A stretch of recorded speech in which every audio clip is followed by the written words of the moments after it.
Assalamualaikum warahmatullahi wabarakatuh. Mencegah lebih baik daripada mengobati, supaya kita terhindar dari penyakit-penyakit yang disebabkan oleh nyamuk. Kita harus punya persiapan, misalnya alat-alat pembasmi nyamuk seperti ini. Mengapa perlu dikembangkan alat ini? Karena yang pertama, nyamuk masih menjadi masalah penting yang menyebabkan banyak masalah kesehatan. Yang kedua, nyamuk salah satu hewan yang paling banyak menularkan penyakit di dunia. Bahkan, serangga satu ini dapat menimbulkan resiko kematian 2 kali lebih banyak dibandingkan pembunuhan.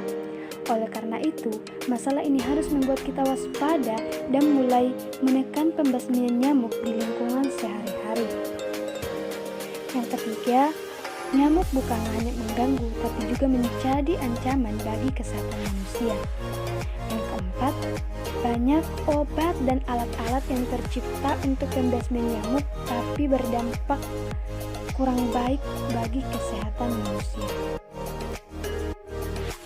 Dengan adanya alat ini, bisa membantu memberantas nyamuk yang akan masuk ke dalam rumah, sehingga bisa menurunkan masalah kesehatan yang diakibatkan oleh nyamuk.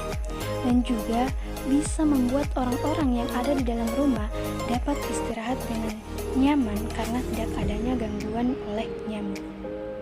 Bagaimana sih prosedur kerja teknologi pembasmi nyamuk ini sebelum dan sesudah dikembangkan? Seorang pakar dari Belanda, Barnock, sudah lama meneliti nyamuk. Menurutnya, nyamuk ini sangat pandai mencari mangsa dan pandai menularkan penyakit yang ia bawa. Mengontrol nyamuk sangat sulit. Kalau kita semprot dengan insektisida, ia akan menjadi resisten, sehingga kita perlu mencari cara baru atau teknologi baru untuk menghadapi mereka. Dan nyamuk bisa masuk ke dalam rumah dengan ventilasi ataupun celah lainnya, sehingga Barnock ini menemukan solusi akan masalah tersebut, yaitu ventilasi canggih dengan sepotong pipa, di mana di dalam pipa tersebut dibuat jaring yang sudah diberikan insektisida. Cara kerjanya pun sederhana.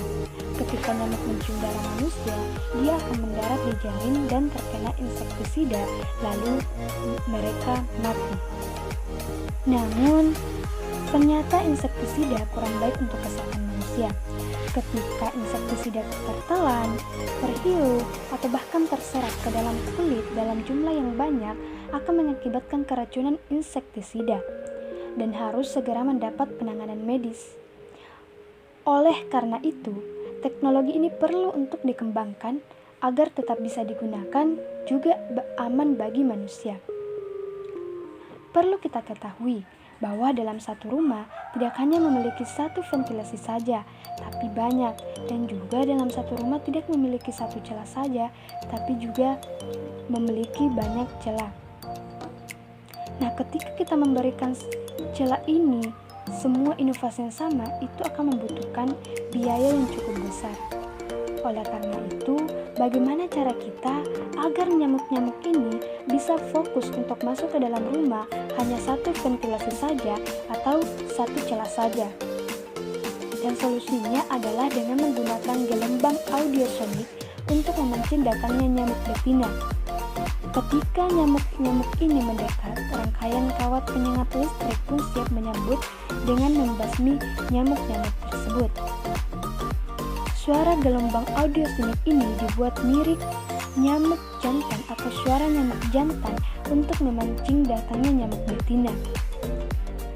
Kenapa sih nyamuk betina yang harus pertama dibasmi? Karena menurut riset, hanya nyamuk betina yang menghisap darah manusia untuk mendapatkan nutrisi. Dan juga dengan membunuh nyamuk betina, memutus mata rantai perkembangbiakan nyamuk. Dan sebenarnya, pembuatan suara audiosonik ini yang menyerupai suara nyamuk jantan adalah seorang pemuda tamatan Politeknik Elektronika Negeri Surabaya bernama Andi Suryansa, di mana inovasinya ini diberi nama Valle.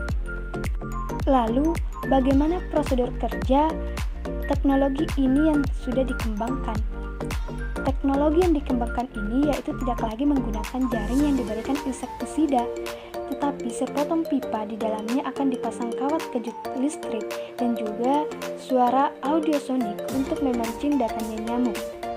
Ketika nyamuk mendekat atau ketika nyamuk akan masuk ke dalam rumah, suara gelombang audiosonik ini akan menarik perhatian nyamuk sehingga mereka akan fokus masuk pada satu celah saja. Nah, ketika mereka mendekat, mereka akan kesetrum oleh kawat kejut listrik dan mati. Lalu, bagaimana dalam pandangan Islam mengenai membunuh nyamuk dengan kejut listrik? Islam melarang membunuh sesuatu dengan membakar, karena yang memiliki hak untuk membakar adalah hanya Allah Subhanahu wa Ta'ala.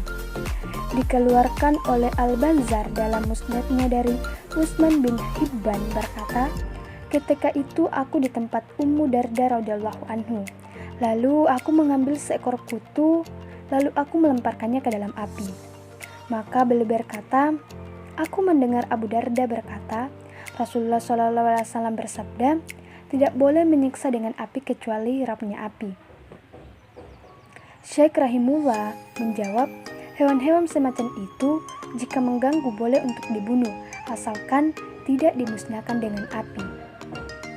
Lalu, bagaimana membunuh nyamuk dengan alat bersumber dari listrik? Dalam hal ini, nyamuk tidak mati karena terbakar, tapi karena kesetrum, lalu terbakar dalam keadaan sudah mati. Apa saja kelebihan dan kelemahan dari teknologi yang dikembangkan ini? Yang pertama adalah kelebihannya dari segi bahan. Bahannya mudah didapatkan dan harganya relatif murah. Dari segi kegunaan, yaitu yang pertama, aman untuk kesehatan manusia. Yang kedua, bisa dijangkau kalangan manapun. Yang ketiga, melindungi dari gangguan nyamuk. Yang keempat, bisa digunakan dalam jangka waktu yang lama. Dan yang kelima, bisa membasmi nyamuk dengan cepat. Kelemahannya yaitu masih menggunakan listrik, sehingga harus ada stok kontak di dekat alat ini. Yang kedua, tidak semua orang bisa membuat gelombang audiosonik.